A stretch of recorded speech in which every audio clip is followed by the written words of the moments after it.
I'll move in the bedroom.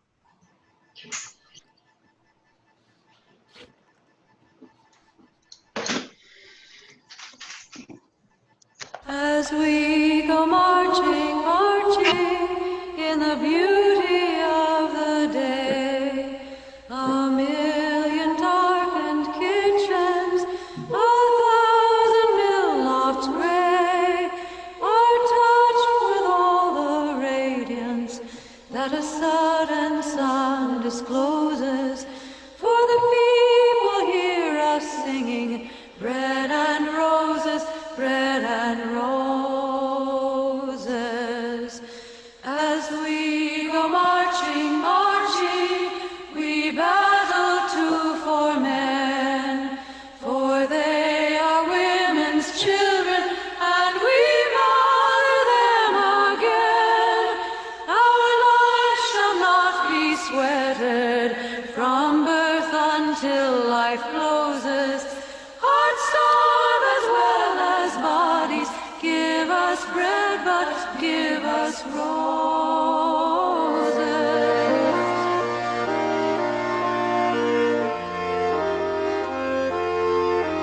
As we go marching, marching, unnumbered women dead go crying through our singing their ancient call for bread, small art and love and beauty, their drudging spirits new. Yes, it is bread we fight for, but we fight for roses too.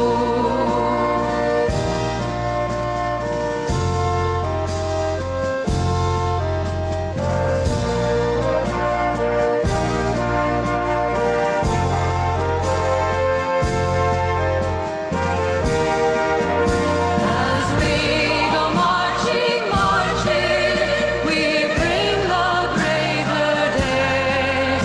The rising of the women means the rising of the race.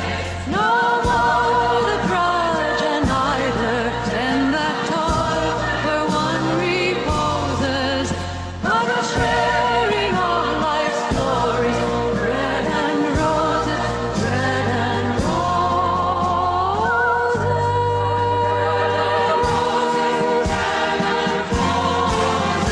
Our life shall not be sweated from birth until life closes. Hearts starve as well as bodies. Bread and roses, bread and roses.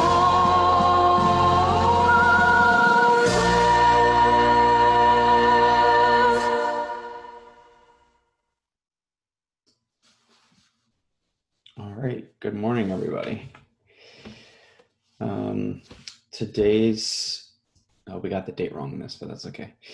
Today's date is August the 9th, and our service today is about the ability for women to vote, and it's going to be the 100th anniversary of that, August 19th. So we thought it'd be a cool service to do. And Chris is going to be giving a sermon today.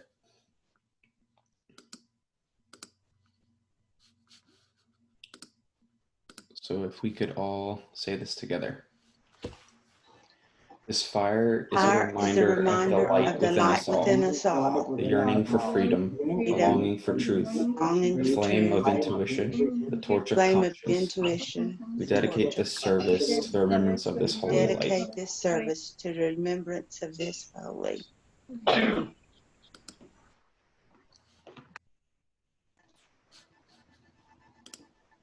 right. Scott, plans?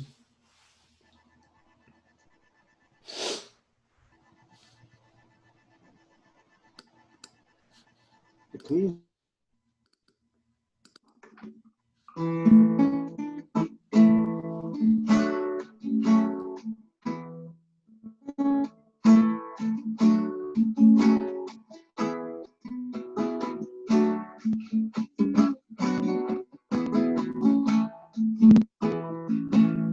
To everything turn, turn, turn. There is a season, turn, turn. A time for every purpose under heaven. A time to be born, a time to die, a time to plant, a time to reap, a time to kill, a time to heal, a time to laugh, a time to weep. To everything turn, turn, turn. There is a season, turn, turn, turn. A time for every purpose under heaven. Time to build up, a time to break down, a time to dance, a time to mourn, a time to cast away stones, a time to gather stars together. To everything turn, turn, turn. There is a season, turn, turn, turn. Time to every purpose under heaven. A time of love, a time of hate, a time of war, a time of peace, a time you may embrace, a time to refrain from embracing. To everything turn, turn. There is a season, turn, turn, turn. A time for every purpose under heaven. A time to gain, a time to lose, a time to bend, a time to sow, a time to love, a time to hate, a time for peace. I swear it's not too late.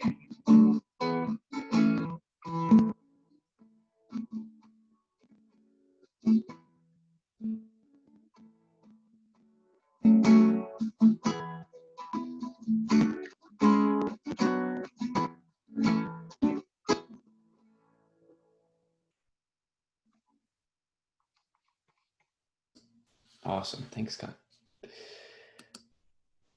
All right. If anybody has a joy or concern from this week that they'd like to share, feel free to raise your hand.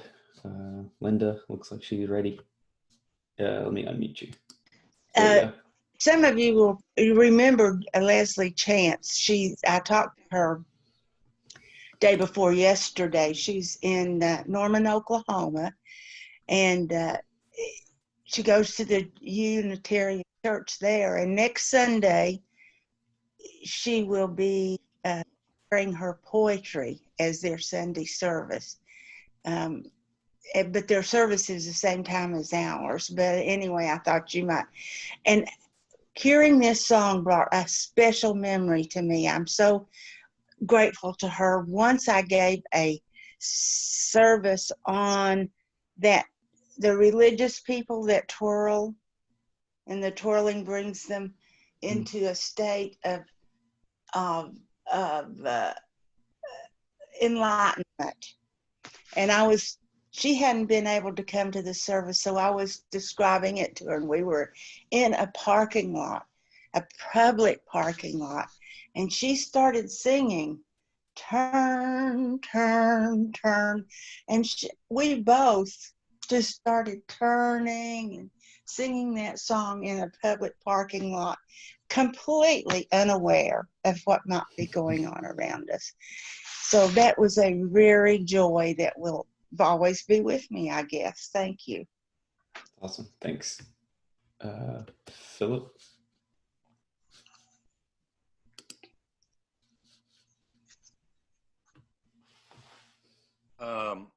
I have a concern. I want to mention the people of Beirut right now. I've been watching the news, and it's just horrific. If there's one thing 2020 didn't need, it was a 1 megaton explosion in the port city of Lebanon.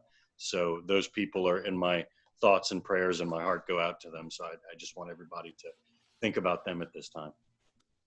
Yeah, cool. Thanks. Bruce? Yeah, a concern. I've learned that one of my writing students, my Zoom writing students, has the coronavirus, and she was feeling very, very bad this week. But I hope she's young, fairly young, so I'm hopeful that she'll recover. But I know it's going to be very difficult for her, and so it's been a concern all week for me. Gotcha. Thanks.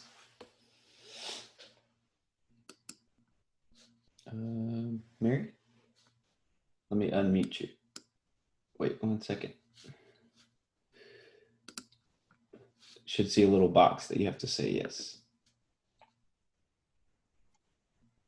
Well, as I was discussing before the service, my concern is for the poor people in the hospital who they're understaffed, of course, because money doesn't go there, but the state of the food, they really need good, healthy food to help them get well.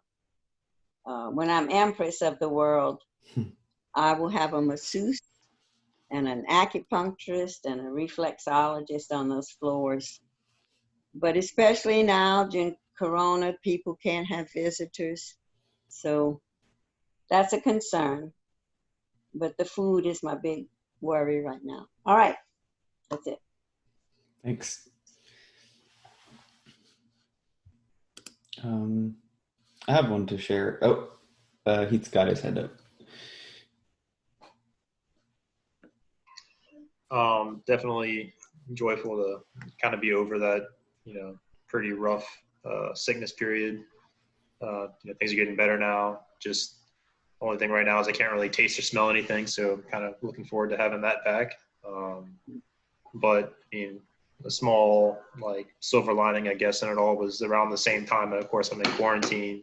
I get to watch Arthur go from taking 1-2 steps to walking all over the house. So, that's been a bonus for sure. But yeah, looking forward to this being over this sometime this week actually. So yeah. Nice. Thanks.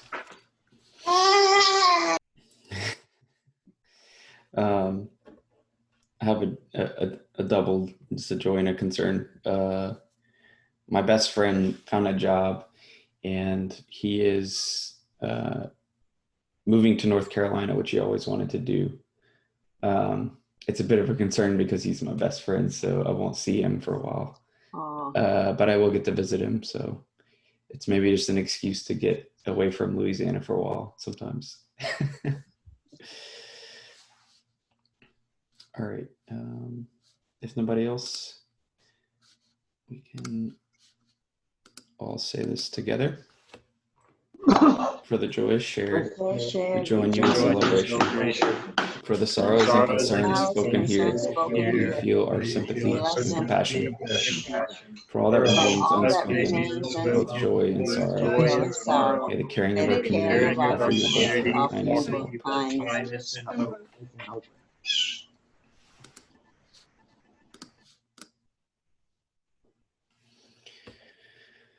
Beatitudes for a new creation. Blessed are the hopeful, they hold a promise of tomorrow. Blessed are the courageous, they embrace the challenge of today. Blessed are the forgiving, they are free of the burden of the past.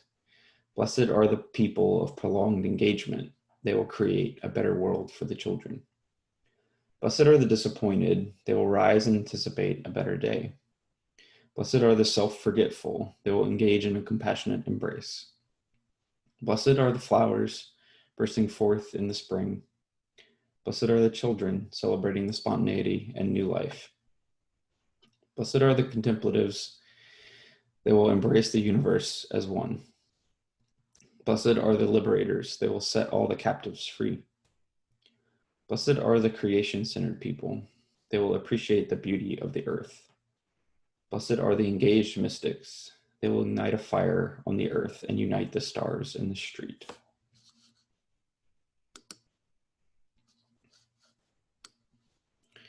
And I will start to read this, if you would all like to take some time to meditate or pray. Let us make this earth a heaven, right here, right now. Who knows what existence's death will bring? Let us create a heaven here on earth, where love and truth and justice reign. Let us welcome all at our pearly gates, our freedom table, amid singing and great rejoicing. Black, white, yellow, red, and all our lovely colors. Straight, gay, transgender, bisexual, and all the ways of loving each other's bodies.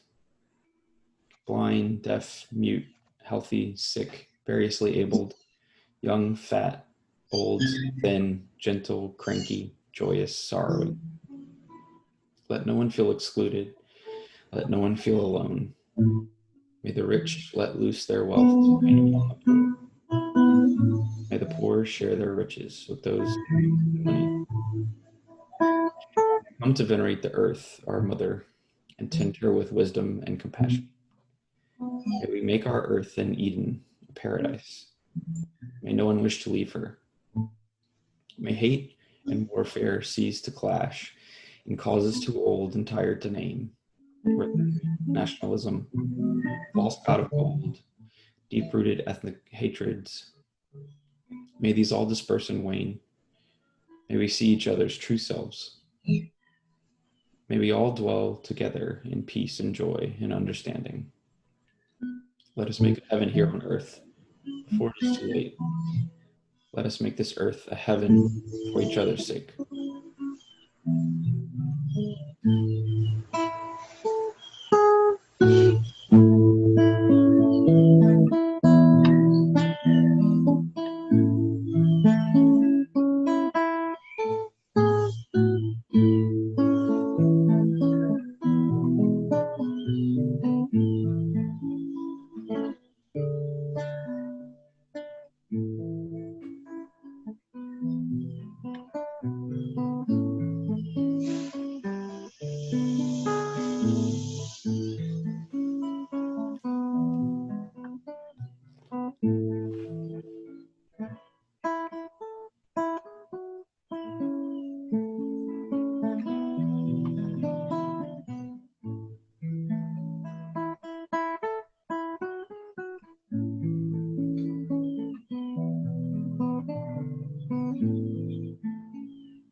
could all start to slowly come back.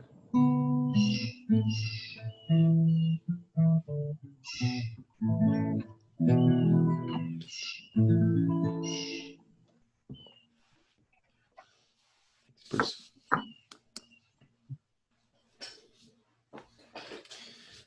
All right. I'll read the regular text. If you could all read the bold text. Let me unmute Joe. All right. Simply cherish the earth. Regardless of our differences, there are a host of affirmations that we embrace as the basis for our faith. Whatever we think the holy may be, creation itself is holy. We make no distinctions between the natural and the supernatural, the secular and the sacred. We We simply simply cherish cherish the the earth and all its creatures, creatures, the stars and all their glory. Life's gifts are available to everyone, not just the chosen or the saved. Only human are faith. Are born ill or separated from the sources of your blessings. That which is divine, precious, or profound is made evident not in the miraculous or otherworldly, but in the simple and the everyday. We look not to the heavens or an afterlife for our meaning, but to the exuberance of this life's unfolding. Human beings themselves are responsible for the planet and its future. Social and environmental justice is a religious obligation. Future is never safe. Every one of us is held in creation's hand. We share its burdens and its radiance. Hence, strangers need not be enemies. This is our cherished home. our companion. Though death confronts us all, we love life all the more, perhaps because we lose it. An honorable and impassioned life. May not deny it. Not deny death its due, but it surely can deny it of surely its victory. deny it of its victory.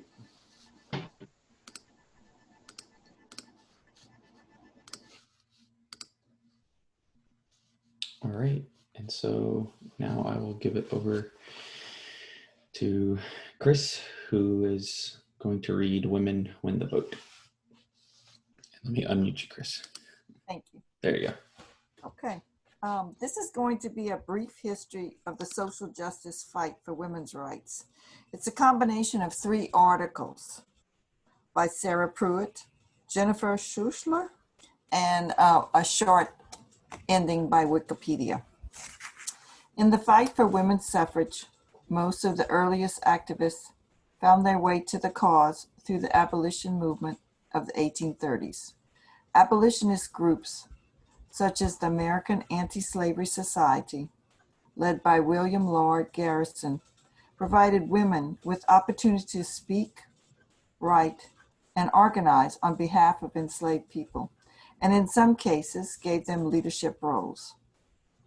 Prominent female abolitionists included Sisters Angela and Sarah Grimlich, Lucretia Mott, Harriet Beecher Stowe, and the former slave Sojourner Truth, whose "Ain't I a Woman" speech in 1851 earned her lasting fame. In 1840, when Mott and Elizabeth Cady Stanton attended the World Anti-Slavery Convention in London, they were forced into the gallery along with all the women who attended. Their indignation led them 8 years later to organize the first U.S. Women's Convention at Seneca Falls, New York. In the early years of the women's rights movement, the agenda included much more than just the right to vote. Their broad goals included equal access to education, employment, equality within marriage, and a married woman's right to her own property and wages, custody over her children, and control over her own body. After the Civil War debate over the 14th and 15th Amendments to the Constitution, which would grant citizenship and suffrage to African American men, inspired many women's rights activists to refocus their efforts on the battle for female suffrage. Some, like Stanton and Susan B. Anthony, campaigned against any suffrage amendment that would exclude women, while some of their former allies included Lucy Stone, Antoinette Brown Blackwell, Juliet Ward Howe, and Frederick Douglass argued that the Negro's hour and female suffrage could wait. In 1869, Stanton and Anthony founded the female-only National Women's Suffrage Association, which stood in opposition to Stone's and Blackwell's American Women's Suffrage Association. The rift between the two sides endured until 1890, when the two organizations merged to form the National American Women's Suffrage Association. In 1868, a group of 172 Black and white women went to the polls in Vineland, New Jersey, providing their own ballots and a box in order to cast their votes in that year's national election. Between 1870 and 1872, around 100 women tried to register and vote in the District of Columbia and states around the country. Finally, in 1872, Susan B. Anthony led a group of 16 women in demanding to be registered and vote in Rochester, New York. All 16 were arrested, but only Anthony would be tried for violating the 14th Amendment, which guaranteed the right to vote to any male inhabitants of the United States over 21 years of age. Judge Ward Hunt would not permit Anthony to take the stand in her own defense and eventually directed the jury to issue a guilty verdict.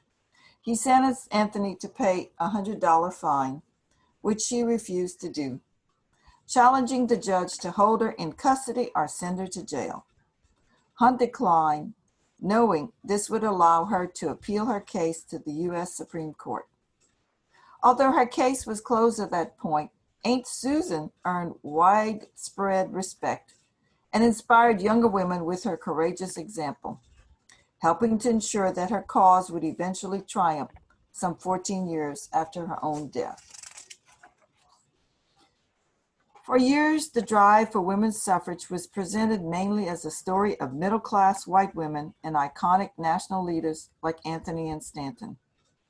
That story began with the Seneca Falls Convention in upstate New York in 1848 and ended with the triumphant adoption of the amendment on August 26, 1920, which resulted in the single largest extension of democratic voting rights in American history. But in recent decades, scholars have taken a less top-down view, emphasizing the movement's multiple starting points and patchwork progress through hundreds of state and local campaigns. They have also excavated the role of African American women and other multicultural women who were largely excluded from the major white-led suffrage organizations and marginalized in the early histories of the movement, if they were mentioned at all. Here are but a few non-white women who helped win the vote. Marie Louise Bottineau Baldwin was a member of the Mentis Turtle Mountain Band of the Chippewa. She marched in the 1913 Women's Suffrage Parade in Washington, D.C. Another woman was the investigative journalist and suffrage advocate, Ida B. Wells. She defied demands that Black women march in the back of the 1913 suffrage parade.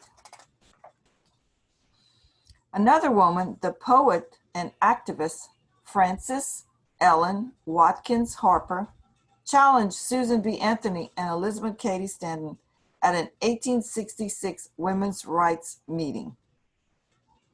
Also, the famous educator, Mary McLeod Bethune, led voter registration drives after women gained the vote in 1920.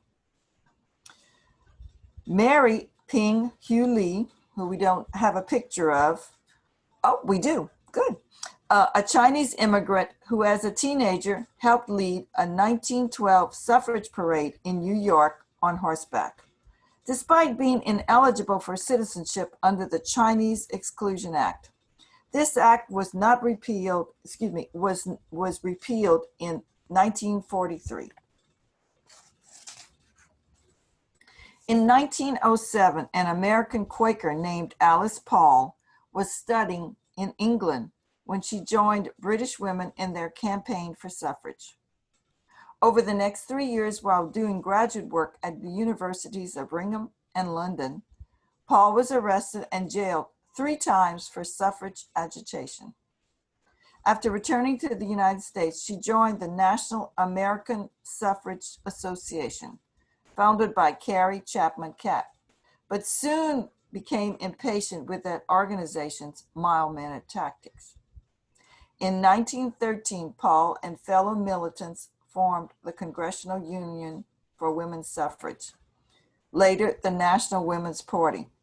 Their demonstrations outside Woodrow Wilson's White House in 1917 culminated in the so-called Night of Terror that November, during which guards at Virginia's Occoquan workhouse brutally beat some 30 female picketers.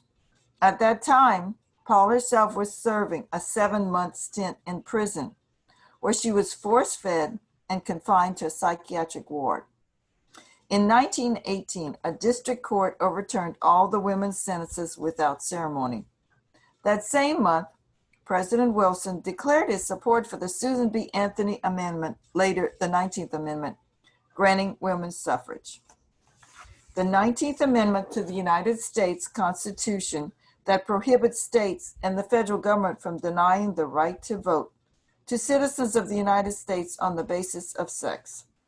Initially introduced to Congress in 1878, several attempts to pass a women's suffrage amendment failed until passing the House of Representatives on May 21st, 1919, followed by the Senate on June 4th, 1919. It was then submitted to the states for ratification.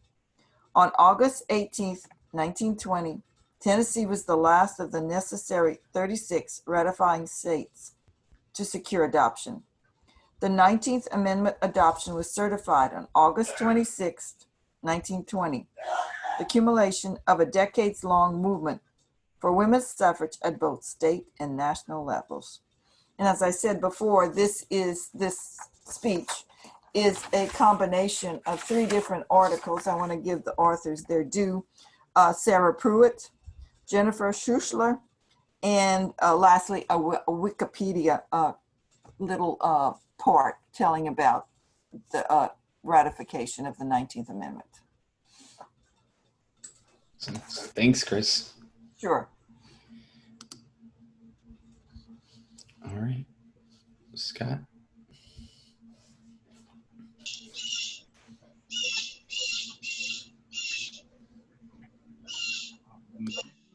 I receive, to you I give. Together we share, and in this we live. From you I receive, to you I give. Together we share, and in this we live.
Thanks, Bruce, and thanks, Scott. All right, if we could all say this together. We extinguish this flame, but not the light of truth, the warmth of community, or the fire of commitment. These we carry in our hearts until we are together again.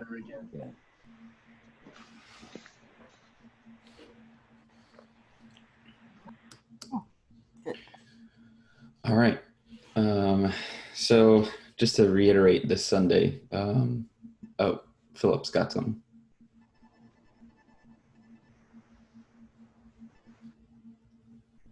Hey, I don't want to be the history nerd, but regarding Chris's wonderful presentation, I wanted to point out that Woodrow Wilson at the time was dating a young lady named Edith Bowling Galt, who he later married. And over dinner one night, they were discussing suffrage. And she asked him, Woody, you're telling me that I shouldn't have the right to vote? And he said, no, darling, you're brilliant. And I'm just concerned about other women who aren't as smart as you. And she looked him dead in the face and said, Woody, I am all women. And after that, he made his decision. I love that phrase. That is such an awesome phrase. Woody, I am all women. That's awesome. I heard that. Scott, you might want to blow out your candle. Oh. Wait. Okay, what? Behind you, your chalice. Oh. I know, I always forget to. Sorry about that. That's okay. So yeah, just to reiterate this Sunday, thanks to everybody that contributed to the goodie bags. We are actively thinking about what to do for next month. So if you have ideas, send them to Chris or somebody. We'll send it around. We need volunteers for September. Or if you know someone who is not part of the congregation who would like to speak, go ahead and send that to Scott or me. And if we have any guests today, you can go to this link and sign the guest book. And here's some pictures from us putting them together and trying to deliver them. Thanks for putting those together, Scott. So next week is Kira's service, if she remembered, just making sure. And then after that will be Linda's on Forest Church. And then I believe Carol wanted to read Peace and Principles. Is that right, Scott? That's correct. Okay, cool. No events going on right now, but we may be putting something together soon, so we'll let everybody know. All right, and if we could just go ahead and close out.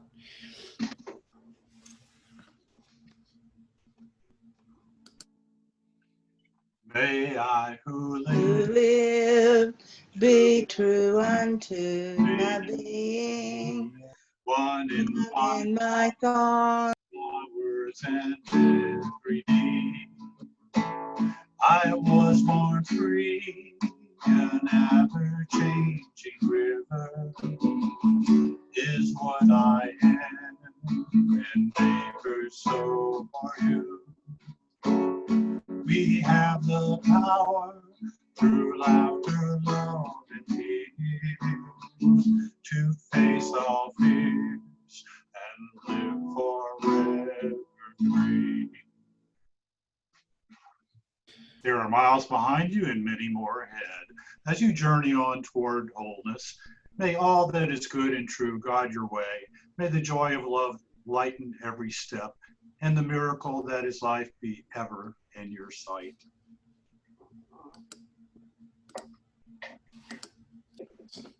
So, Chris, the New Yorker this week had Sojourner Truth on the cover. And I did not know who she was until you spoke, until I saw her illustrated in your speech. So thank you on